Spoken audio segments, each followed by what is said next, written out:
So I admit I haven't been covering the Hunter Biden stuff because to attempt to go through the deep lore, the G ops, the bullshit, the insanity that is Hunter Biden, that's like a DSP, Ethan Ralph, Chris Chan level of lore that I have to go through.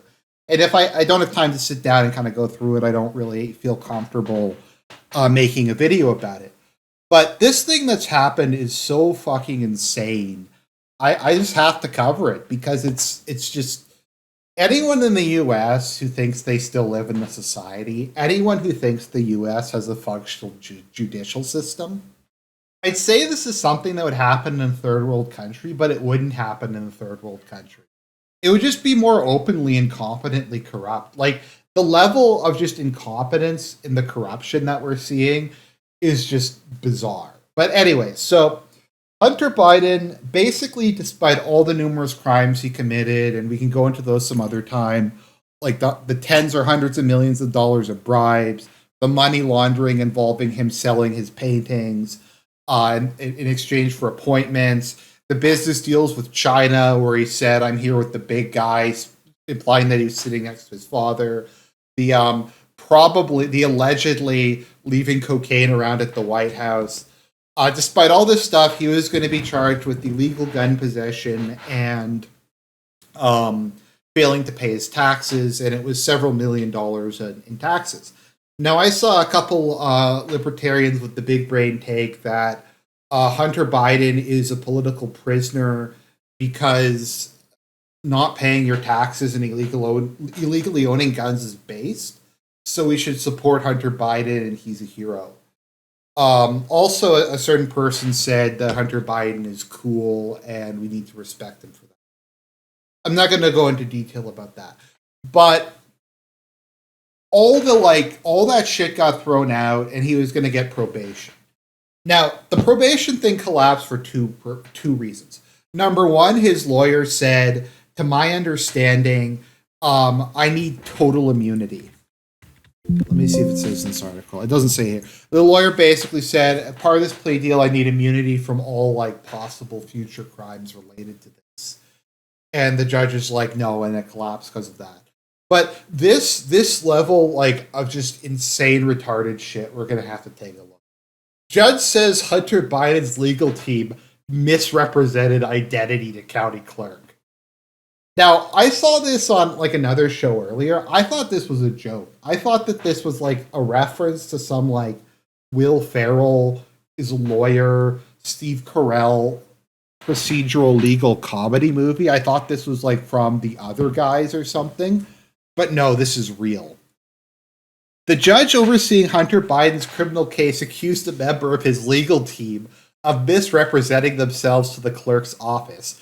An unusual development that has raised the possibility of sanctions. Nothing to see here, guys.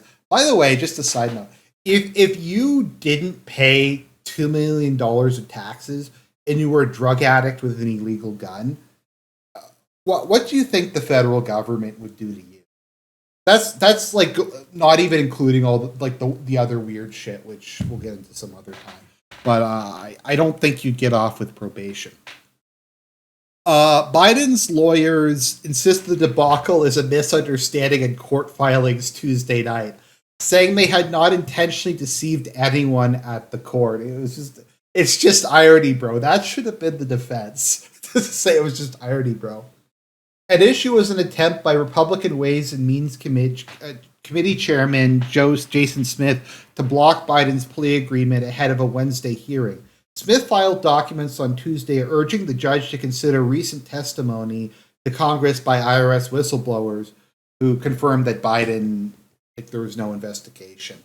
Court filings indicate that Jessica Bangles, an administrative staff member at Latham and Watkins, a firm representing Biden, called a member of the court clerk's office just before noon Tuesday, seeking the documents' removal from the public docket, saying they contained secret details, including Social Security, taxpayer, and grand jury information.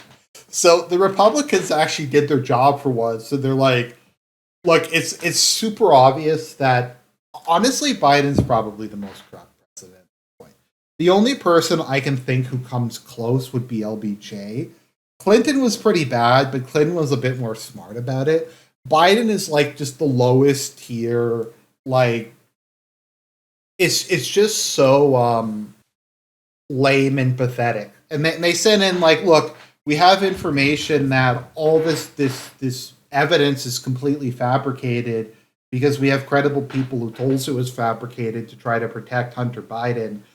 And they're like, okay, well, what are we going to do? We're going to call and pretend to be a representative of the guy who submitted the documents and tell him to remove it. But U.S. judge who is overseeing Biden's case later suggested Bengals had pretended to call from the committee from the committee chairman's law firm to submit in writing why they shouldn't be sanctioned. It appears that the caller misrepresented her identity and who she worked for in an attempt to improperly convince the county clerk to remove the amicus materials from the docket, a Trump appointee wrote in the order. I like how it's always a Trump appointee. I mean, this is how the justice system works in the US. Basically, if you're a politician, you cannot be prosecuted. I guess unless you're Donald Trump, because it's automatically partisan. If you're a politician, law just doesn't apply to you. The matter under consideration stems from an unfortunate, unintentional miscommunication between a staff member at our firm and employees of the court. Let's see if it goes down if it says it. Attached a letter, okay. Upon being asked by the clerk, Bengal said she provided the name of her law firm during the call and indicated the documents were filed by attorney Theodore, which represents the Republican committee chairman. 12 minutes. Wait a minute. Is this?